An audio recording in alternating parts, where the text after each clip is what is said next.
Everybody, and welcome back for round 3.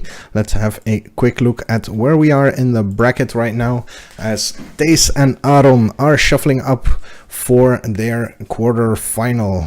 It's funny to call it a quarter final, but in theory that's exactly what it is. We have the players here already. We know that Aron is playing Esper control, and Thijs is playing a three-color. Thijs is playing monocolored. I'm sorry, monument. So we're going to see, in part, what we've seen from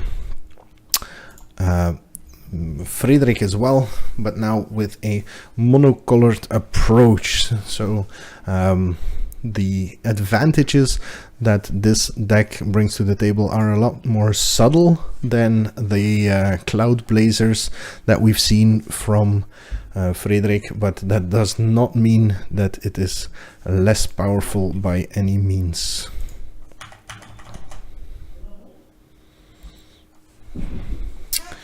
Okay, where's my card viewer? There's my card viewer. There we go. There's way too many windows open, but we are ready to go.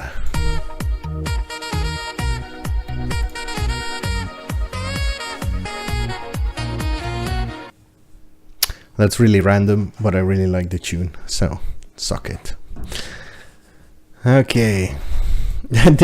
First question, did Thijs get a haircut? I'm not sure about that. So anything this turn he could have used some aggro funkiness. Don't worry, Tom, there's still something coming for that. That's still coming. So we have Legion's Landing as the first card in this match.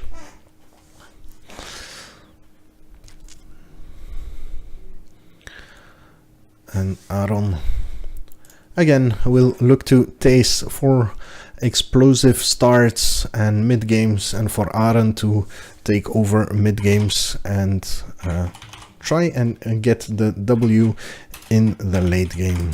This is sort of the dynamic of the match as we're expecting it here.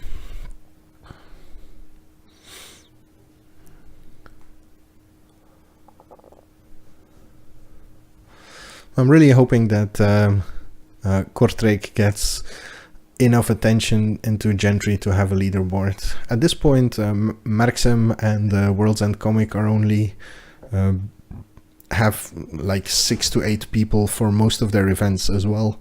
So that's actually enough to get your leaderboard. And it can create a lot of animo to keep things going. In the meantime, Adanto Vanguard and a Sunscorch champion have entered the battlefield, as Thijs is looking to get pressure and Aron trying to relieve as much pressure as possible. So the other card is Adanto Vanguard. Let's put it on screen for you guys.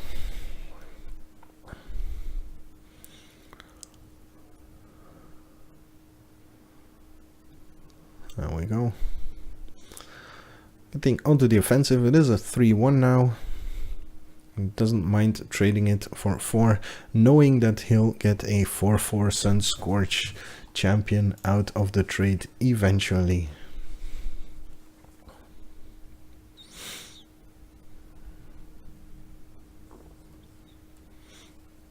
Yeah, Adanto Vanguard is still being played a lot. It's also because Moment of Craving isn't as widely played as I think it should be. A lot of people see the 1 extra mana for the 2 life and find it insufficient for what it is. And that's where it ends. I'm not sure where the second token came. Oh yeah, he bounced the Legion's Landing and replaced it.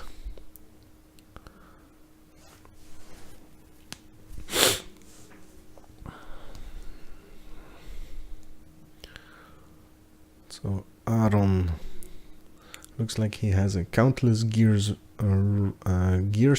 in his hand and a restoration gearsmith, I would guess. Oh no, it's a hostage taker. Okay.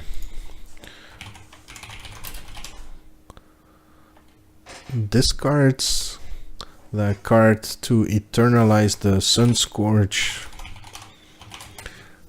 champion, and apparently he brought the token for it. Oh, he has a stack of tokens. That's cool. All right. I really like it when people take the effort.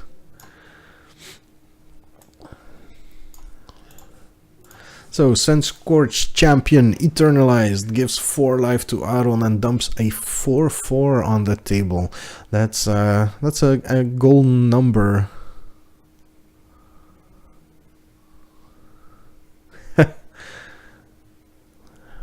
In the meantime, some hype about Magic Arena going on in the chat.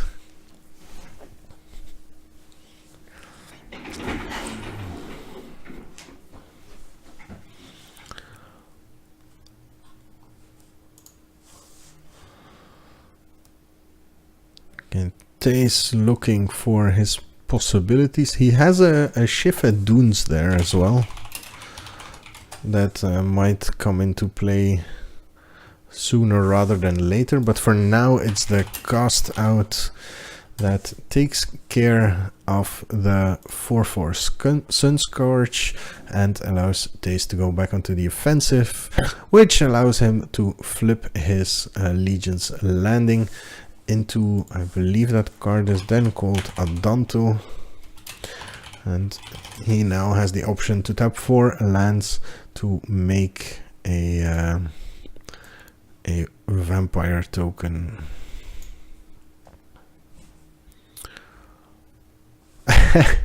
And a Snubhorn for Thijs. Probably the weirdest entry in his deck. Ah no, it's a Sentry.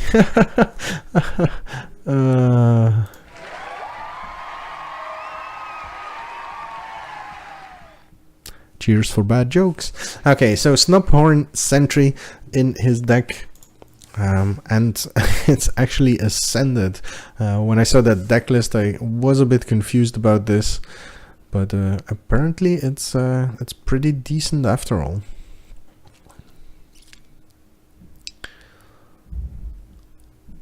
So Aron kind of needs a sweeper, or at least something to make a pretty big impact here. We've seen the Countless Gears Renegade and the Hostage Taker in his hand. I think that's what's coming out here.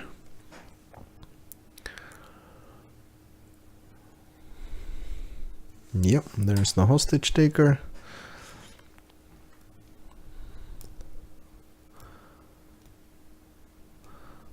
What's weird about the Snubhorn? Well, it's a bit anticlimactic. It's really good in a aggro infested environment, I'll give you that, where things are either full-on trades or huge board stalls where your ascend actually matters. But in a lot of your other matchups, I think it's underwhelming. Aron sporting full unstable basic so far. Pretty nice. And has immediately played the Snubhorn. Does not have ascend. Oh, has not ascended. Excuse me. Doesn't have the city's blessing yet. Mono white control. Yeah, the thing is, taking the mechanic or Adanto's Vanguard relieves pressure, but it doesn't help you that much. I would have taken Aviary Mechanic just for the implications of what it can do in the late games though. Because like I mentioned in the previous map, having a chain of Aviary Mechanics with an Oketros Monument on the table. And don't forget, Thijs is mono white, so for him it'll be every land he has pretty much. Thijs swinging in with the entire team here.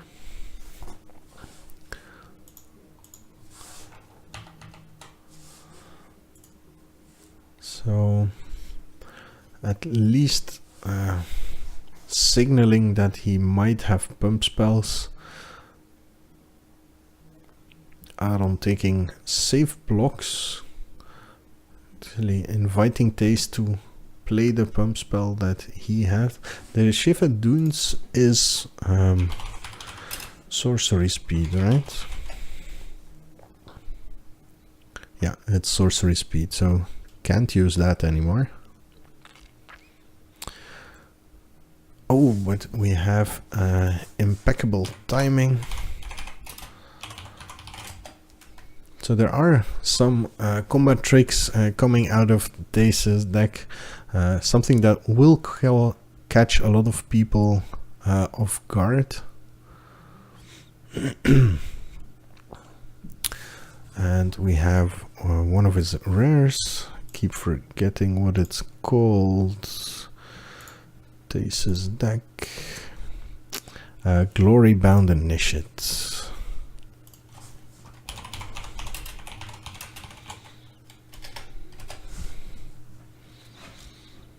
On the table. That's sort of the problem with these decks, is that it's very hard to find impressive rares and mythics for it, and you end up just playing something that fits into your curve and can put pressure. Excuse me. A Restoration Gearsmith, getting back the Hostage Taker.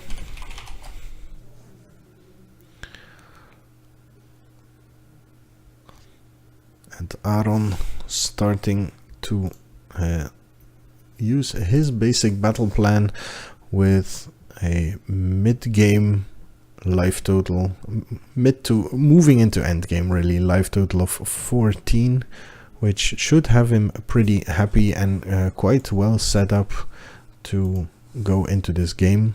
He doesn't have a lot of cards available to him, and the Hostage Taker also isn't offering up anything to go above that. He can't steal the Aviary Mechanic here and then return the Hostage Taker itself.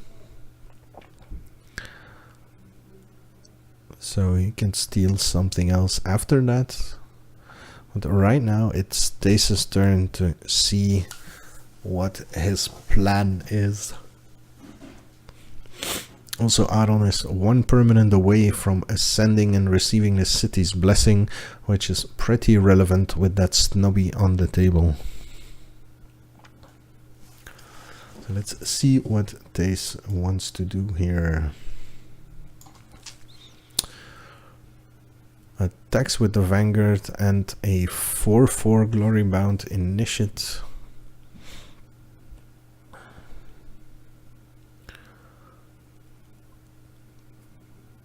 Interesting if Aron wants to throw away the Snubhorn. Apparently he does. Then takes 3 from the Adanto Vanguard. That's surprising to me, considering that he'll ascend next turn, unless he already has some trump in his hand. And no, I'm not referring to the president here.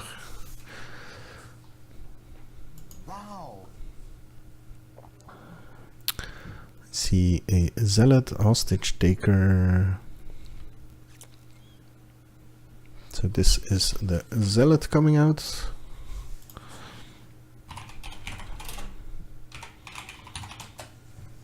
Such an influential card in the format here. Oh no, we have 4 mana. So we'll be... I don't know what the other cards in his hand are, so... No, we have Hostage Taker. Getting the Initiate. And playing the Initiate straight away. That's the mean thing about Hostage Taker in this format. You get to play with your opponent's rares. You expected better than Trump jokes. I'm very to disappoint you, but... Nope.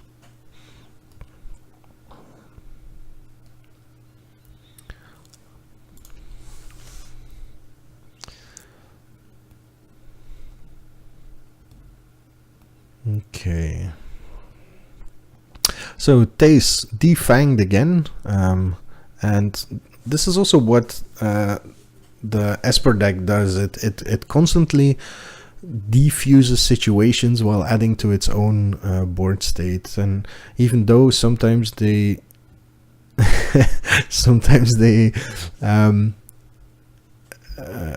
I lost my train of thought because I got a compliment in the chat. God damn it. Stop being nice to me. I'm not used to it. So what the Esper deck does is it doesn't really force a battle plan onto its opponent. It just diffuses so much of what you are trying to do while building a board full of dorks. And like this state where nobody really has any plan or any way of attacking is exactly what this deck wants to do, because it just knows that eventually it will just draw into better cards and synergies and actually overrun you. And that's what makes this deck so hard to play against, really, is that it doesn't really have a battle plan on its own. It just goes like, I'm gonna screw you over as good as I can and see what happens. And apparently that works pretty well. Honor-bound Initiant coming in, yeah, with Exert, otherwise that would not have been a very interesting attack.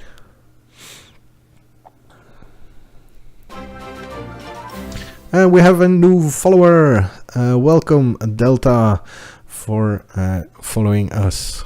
Best caster in the world. What game is this? This is Magic the Gathering, and we are playing a local budget version of what is officially still the most played format. If you want to know more about it, there's plenty of deck lists to go to, deck websites to go to, and I'm hoping that the other people in the chat can help you further. If you do know about what the actual game is, this is the Gentry Invitational, and as we said, we are in match 3, game 1 here.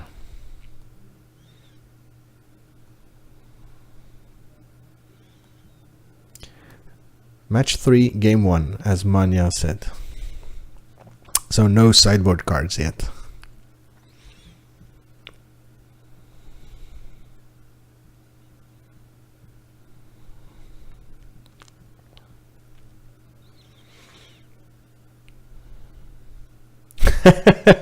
Welcome, Rick the Viking. Who said I'm a Viking? I'm not a Viking, I'm still undercover. So I'm not sure what the Vizier actually copied here. I assume it's a hostage taker, and the Adanto Vanguard is what popped out of it.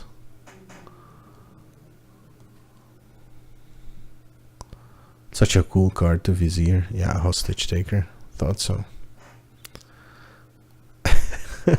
Alexander, keeper of the foy. Oh my god, there's life in the chat.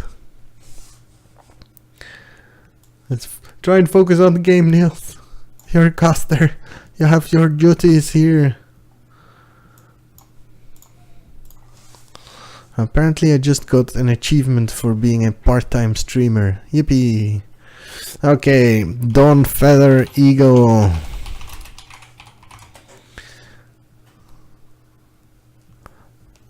AKA the Stalemate Breaker. Thijs running this deck still without the Oketros monuments that this deck was built around. Don't forget that. Stop talking to the voices in my head. Okay. Wait. Who said okay? Okay. No, stop it. Nope. Okay, this is awkward. Let's just laugh.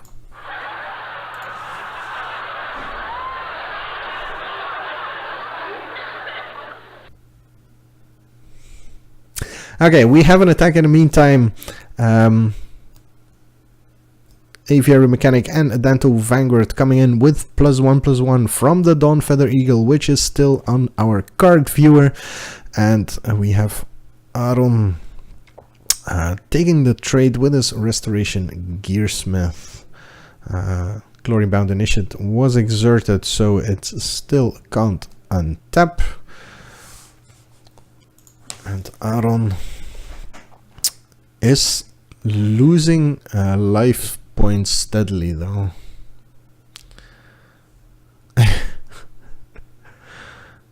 What's the name of the blue elder dinosaur?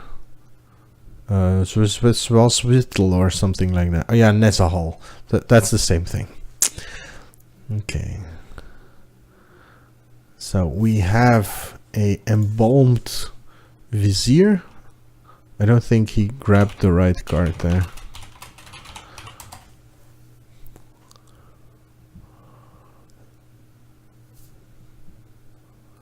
Wait, what's going on?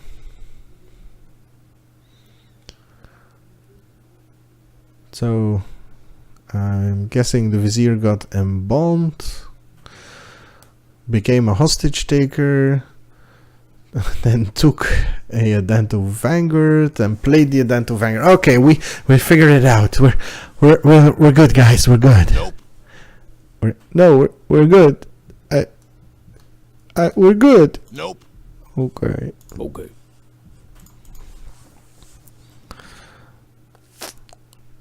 Okay, so I was just about to say that I was swinging a bit into Aron's favor, but I forgot about the embalm on the hostage taker. So it's pretty crazy what this deck starts doing once it has access to that hostage taker somewhere.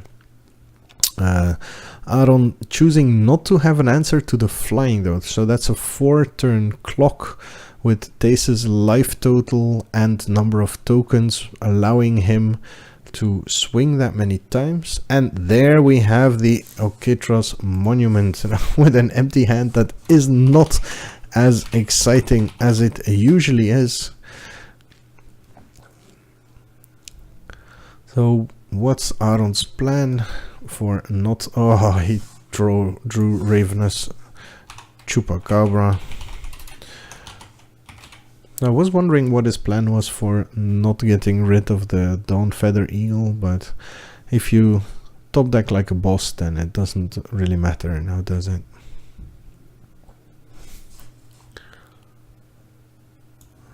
Okay. 31 people still aren't sick of my antics. Makes me feel so popular. Wow. So, Aron, going on to the attack first, trying to force something. I think that Glory Bound Initiate has gone exerted again.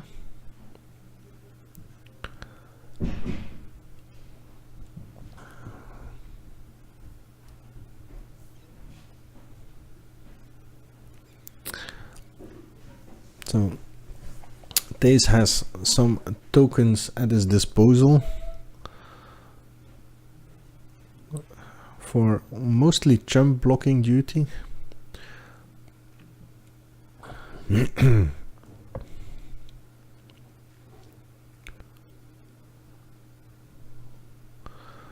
And is sizing them up. This is a pretty hefty attack, all considered. So this 3/7 is 9. That's 9. It's 13 damage coming in total. So choosing just to force Aron to pay some life for the indestructible. With him being on 9, any payment here actually does take 1 turn of its clock. But of course, Thijs has no idea that there's a Chupacabra in Aron's hand.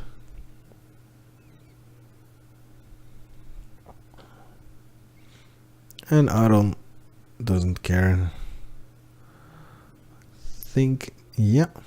So the Adanto Vanguards get killed by their token overlords. See, I don't even need a soundboard for some sound effects. And there's life. Oh yeah, we have lifelink on the honor bound initiate. That's pretty relevant here. And are we now finally getting that this little zealot that could, or are we getting the Chupacabra that can?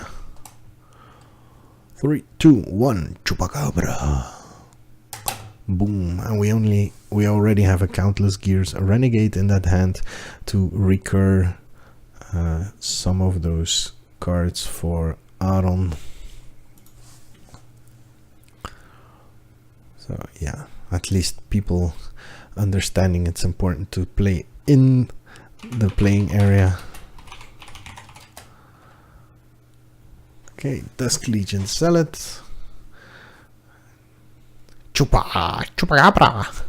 Such a cool card. Especially for people who did the pool prep for London. Chupacabra. And the Countless Gears Renegade.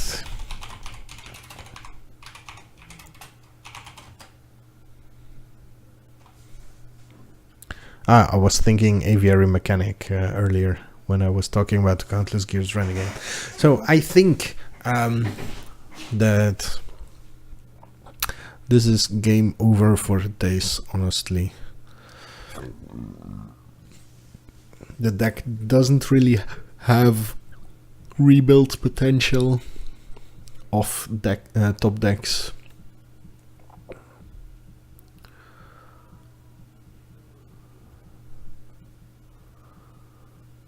And the next attack won't be for lethal, but it is going to decimate Thijs's plans, unless I don't think he has anything crazy to draw here.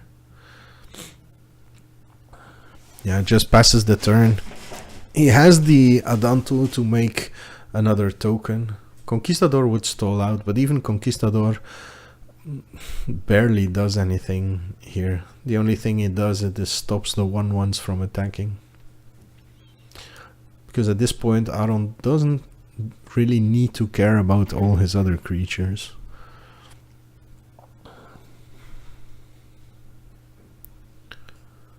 Yeah, Fumigate would be pretty big. But I don't think either deck is playing Fumigate. Doesn't really fit either of their battle plans. So every creature with more than 1 toughness should be coming in. Yep. And on this table I think I would even push in those 2 1/1s, but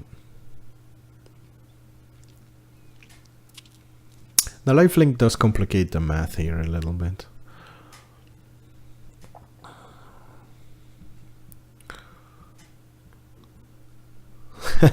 Blowing stuff up is a very good idea, but if your plan is making a lot of stuff, then playing cards that blow up everything is not that good of an idea. Now I still like it in the deck, but I think that Dusk Till Dawn is a lot better at that, even if it doesn't do anything on this board.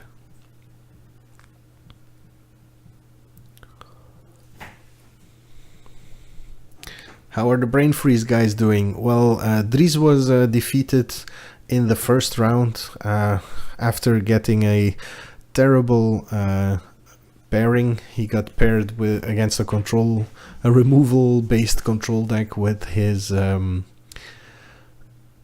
Merfolk deck, and next round Ronnie will be playing against Jalle for his first match.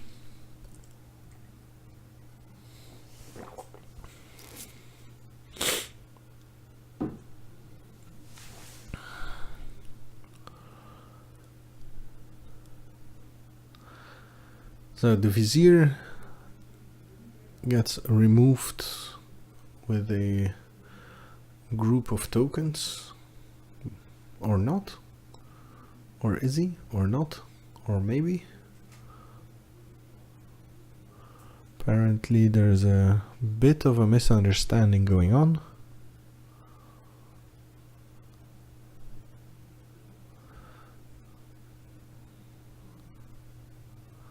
I'm guessing that Thijs thought the Vizier was a 4/4.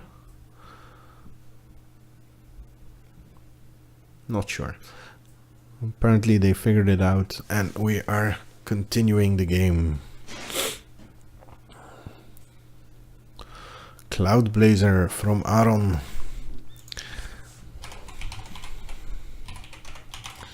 So what we saw from Aron here was he was actually quite pinched on options that he had, and really sequenced things in